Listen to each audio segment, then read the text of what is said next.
La batalla de Lepanto.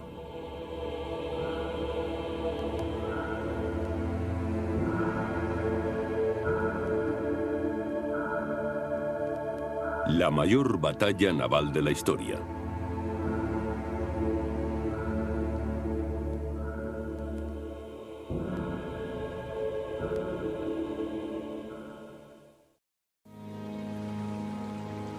Las azules aguas del Mediterráneo guardan un dramático secreto. Aquí se enfrentaron hace más de 4 siglos las dos escuadras más poderosas de su tiempo, la cristiana y la musulmana. Miles de hombres y cientos de barcos desaparecieron sin que se haya encontrado resto alguno. Un soldado español escribió más tarde que en la guerra los hombres caen al mar sin dar tiempo al tiempo de sus muertes. Ese soldado era Miguel de Cervantes, quien, habiendo combatido en la mayor batalla naval de la historia de Europa, alude a la vida castrense en su inmortal obra El Quijote. Dos colosales flotas, la imperial española y la otomana, se enfrentaron en aguas de la ciudad griega de Lepanto el 7 de octubre de 1571. Cerca de 600 barcos con 250.000 hombres a bordo. La batalla fue feroz. El Imperio otomano penetraba ya en la Europa mediterránea y los duques venecianos, que temían por su monopolio comercial, vieron la necesidad de convocar reuniones clandestinas.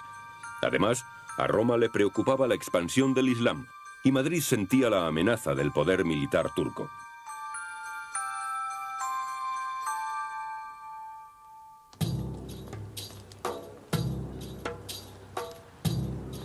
La capital del Imperio otomano era Constantinopla, la Estambul de nuestros días.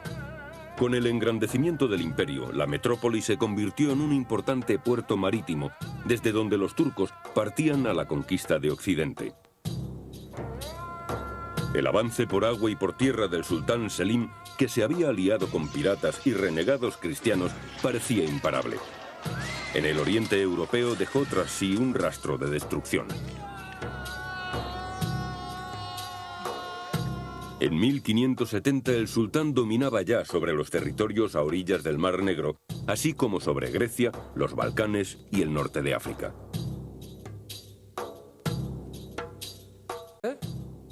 Por toda Europa se extendieron las noticias sobre la, al parecer, invencible flota otomana y las historias de horror sobre las atrocidades que cometían con sus prisioneros. El Papa estaba alarmado. Más que los saqueos del sur de Europa, los estados pontificios temían la expansión del Islam por Occidente. El pontífice, tratando desesperadamente de contener el avance turco, envió a sus delegados a Madrid y a Venecia, porque estaba convencido de que solo una fuerte alianza militar podría detener al invasor oriental. No en vano pronunció su sentencia: me alzaré en armas contra el turco. Era algo más que una simple amenaza.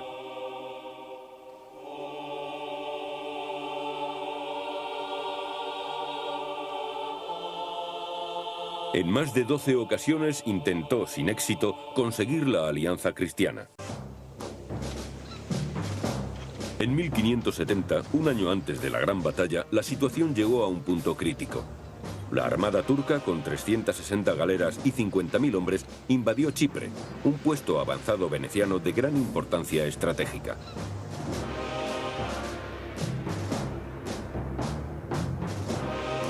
Al principio, la ciudad fortaleza de Famagusta opuso fuerte resistencia al asedio turco. La bien guardada fortaleza resistió a los invasores durante meses. Pero sus reservas empezaron a escasear y las municiones tocaban a su fin. Y llegó el momento en que los cañones venecianos enmudecieron. Marco Antonio Bragadino, el comandante de la plaza, se vio obligado a izar la bandera blanca. A pesar de haberse rendido con honor, los conquistadores le cortaron las orejas y la nariz y desollaron vivo al infortunado militar. La caída de Chipre incitó y dio concreción a las negociaciones europeas. Los delegados pontificios en Madrid y Venecia apremiaban: a la vista de los espantosos sucesos de Chipre, por fin tiene lugar la alianza que el Papa tan desesperadamente necesita. 2 meses antes de la gran batalla, la Liga Santa reunió a sus más capaces capitanes con sus mejores barcos.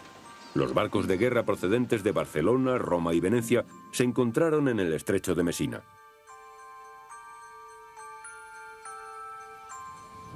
Y Mesina se convirtió en una gigantesca base naval. La Real, el buque insignia de esta impresionante armada cristiana, atracó en Mesina el 24 de agosto de 1571.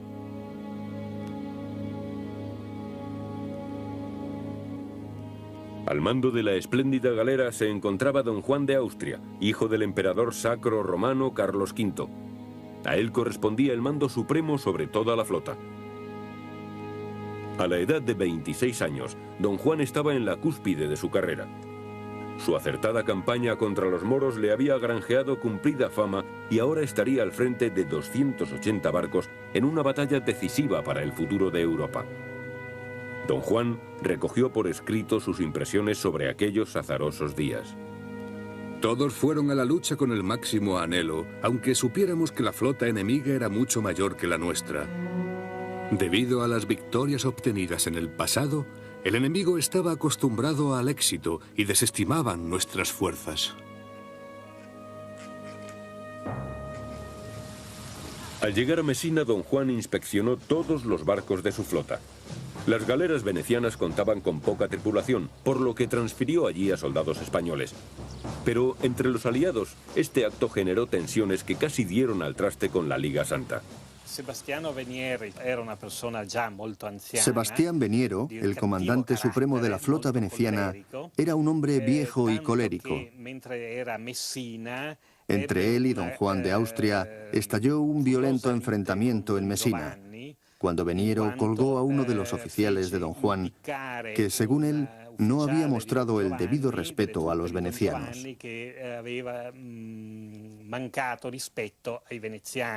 Desde ese momento, don Juan no cruzó una palabra más con Veniero. Ni las tensiones en el seno de la alianza ni los movimientos de tropas a la salida de Sicilia podían ser mantenidos en secreto. Cuando las noticias llegaron a Constantinopla, el sultán reunió a su consejo de guerra. Sus espías trabajaban a conciencia. Los archivos de Estambul lo demuestran claramente.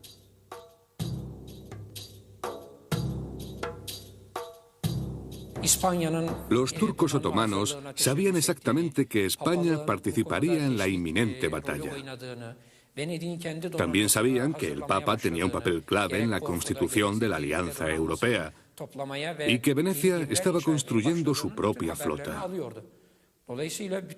Los espías otomanos observaban los movimientos del enemigo y pasaban inmediatamente la información a los capitanes y almirantes de su flota. La escuadra turca recibió la orden de partir de inmediato hacia el pequeño puerto de Lepanto, estratégica base naval turca en el Golfo de Patras. Lepanto había sido un bastión turco durante años. Tras sus gruesos muros, los comandantes musulmanes elaboraron sus planes contra la flota cristiana. Se nombró comandante en jefe al vencedor de Chipre. Su nombre era Ali Pasha. Su segundo era un corsario inteligente e intrépido llamado Ulush Ali Pasha. Se sentían llenos de confianza. Durante décadas, la flota turca había salido siempre victoriosa desde aquella batalla de Preveza en 1538. El mar Mediterráneo era su mar.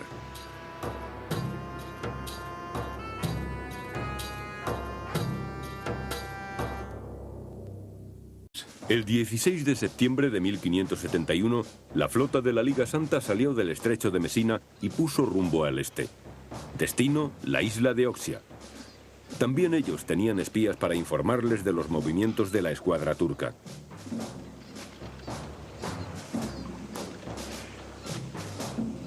A bordo de la Real, el comandante supremo, don Juan de Austria, elaboraba su plan de ataque.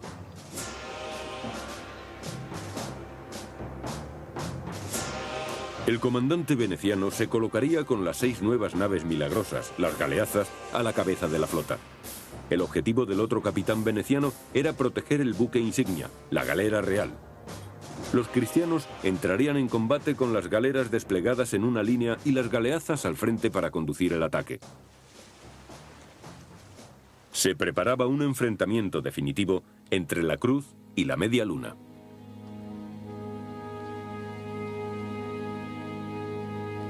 Antes de la batalla me dirigí con unas palabras de aliento a la tripulación. Y después me arrodillé para rezar y pedir a Dios que me concediera la victoria. Todos los hombres de la galera y de la flota entera hicieron lo propio. En octubre de 1571, la armada del sultán estaba preparada para el combate. 250 galeras y 60 barcos pequeños de maniobra rápida y 100.000 soldados. En el momento de decidir la formación, una importante divergencia surgió entre los dos comandantes, Ali Pasha y Ulus Ali Pasha.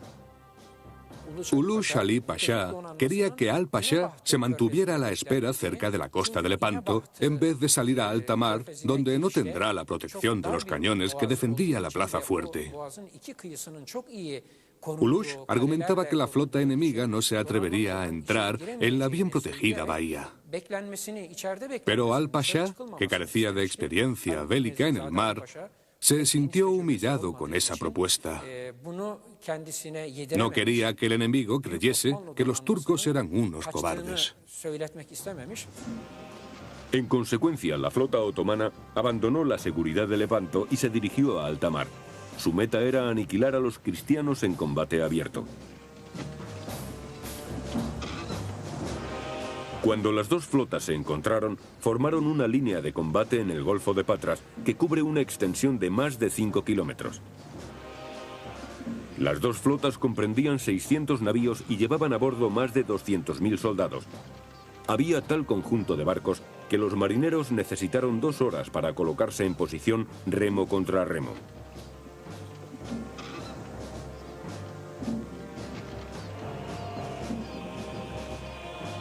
Cada flanco estaba dividido en 3 escuadrones principales. El mayor enfrentamiento naval de la historia de Europa estaba a punto de comenzar.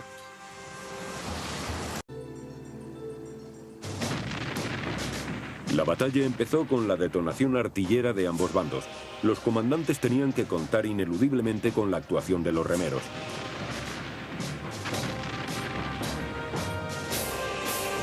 Para el cristiano Don Juan y el musulmán Ali Pasha, este era el día del choque entre dos civilizaciones, dos concepciones religiosas diferentes. A bordo de la Real, el comandante de la escuadra cristiana dio la orden de acercarse a los barcos enemigos. El barco insignia turco era fácilmente reconocible por los gallardetes que portaba, por lo que ordené al timonel que dirigiera la galera directamente hacia él. Así lo hizo, y los dos barcos se atacaron mutuamente con fuerza extrema. Los musulmanes eran superiores en número, pero los cristianos contaban con armamento más sofisticado. Sus cañones eran muy superiores a las ballestas turcas.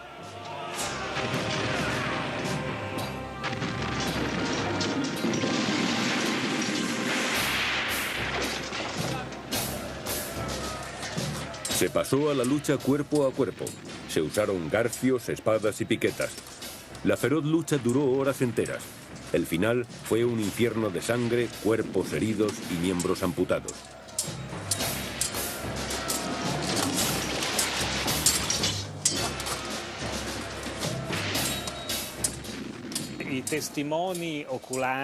Testigos oculares hablan de un ruido infernal. Recuerdan los truenos de los cañones, la explosión de las galeras que eran alcanzadas en la Santa Bárbara. Recuerdan los gritos de los heridos. Recuerdan también el sonido de los tambores, trompetas y pitos que usaban los dos bandos para enardecer a sus soldados. La máxima violencia de la batalla de Lepanto se desarrolló en el centro de las formaciones, sobre todo alrededor de los navíos de Don Juan y de su rival Ali Pasha.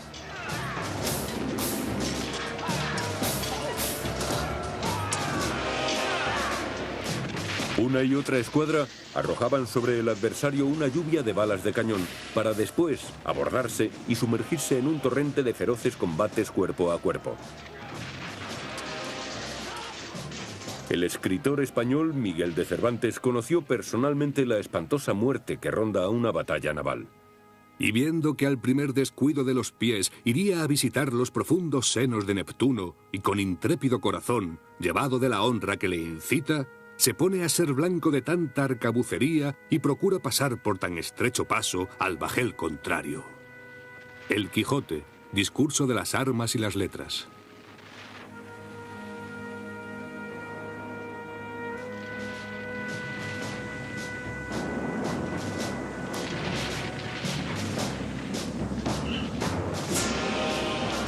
Las galeazas, construidas especialmente para esta batalla, jugaron un papel esencial. Sus elevadas cubiertas hacían imposible la captura y el abordaje, a lo que se unía su capacidad artillera desde todos los ángulos. La brillante invención veneciana pronto arrasó la tercera parte de la flota otomana. Con solo 4 de estos extraordinarios barcos de guerra, quedaron destruidas 108 galeras turcas. La formación otomana quedó desmantelada y una vez rota la orgullosa supremacía de la flota del sultán, el grueso de la escuadra turca se hundió en el Golfo de Patras.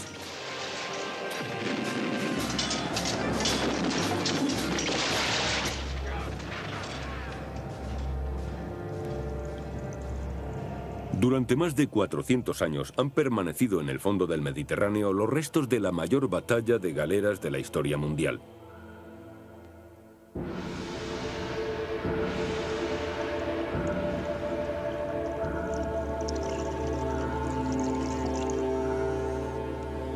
Los turcos no fueron fáciles de vencer. Solo cuando llegaron refuerzos y después de que don Juan de Austria prometiera la libertad a los remeros esclavos, se inclinó la balanza a favor de la Liga Santa.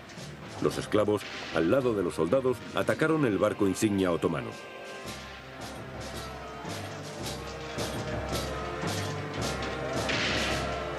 Ali Pasha, el comandante en jefe del sultán, cayó bajo un golpe de hacha, y don Juan no desaprovechó la oportunidad para ordenar que la cabeza de su gran enemigo fuera paseada triunfalmente entre los soldados en el extremo de una pica. Casi se había ganado la batalla. No obstante, el inteligente corsario otomano Ulus Ali Pasha seguía con vida. Ulus Ali Pasha y sus hombres, curtidos en la lucha, peleaban salvajemente contra los caballeros cristianos de Malta en el flanco meridional de la flota cristiana. Cuando fue tomado el buque insignia maltés, había a bordo 300 caballeros de la orden y solo sobrevivieron 30. Los demás fueron pasados a cuchillo. Fue una masacre deliberada, un acto que debía humillar al enemigo, de igual manera que la cabeza de Ali Pasha en lo alto de una pica. Así que no se trataba solo de matar al enemigo, sino también de despreciarlo y ultrajarlo. Pero cuando se le acercaron las galeras cristianas bajo el mando de don Juan de Austria, Ulus Ali Pasha eligió la retirada huyendo a alta mar.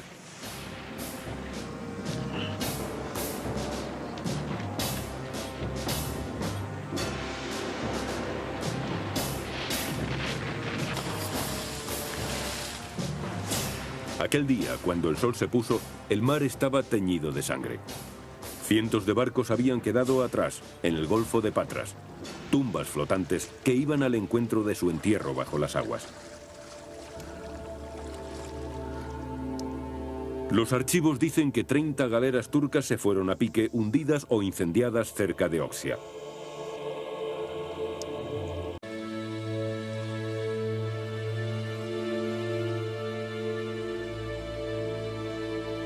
En Roma, en la Basílica de San Pedro, el Papa Pío V proclamó al comandante supremo don Juan de Austria salvador del mundo cristiano. Después de la sensacional victoria, Felipe II nombró a su hermano gobernador general de los Países Bajos.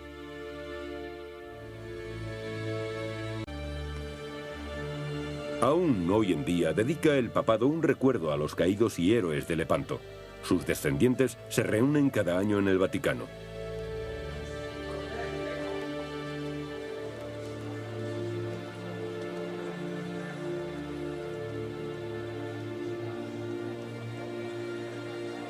Bajo los estandartes originales de la batalla, los Colonna y otras distinguidas familias venecianas y españolas honran a sus antepasados y sus heroicas muertes.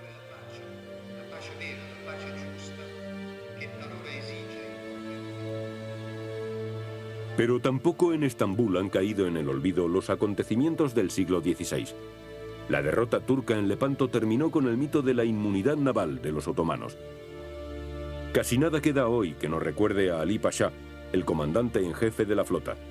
El sultán concedió sin embargo a su segundo, Ulus Ali Pasha, el título honorífico de Kilik, la espada. En una pequeña mezquita, un sarcófago lujosamente decorado conmemora el arrojo de este hombre. La batalla que abrió nuevos mundos a Cervantes continuará atrayendo a exploradores y científicos que deseen conocer la historia completa de una época en que la Cruz y la Media Luna lucharon por el futuro de Europa.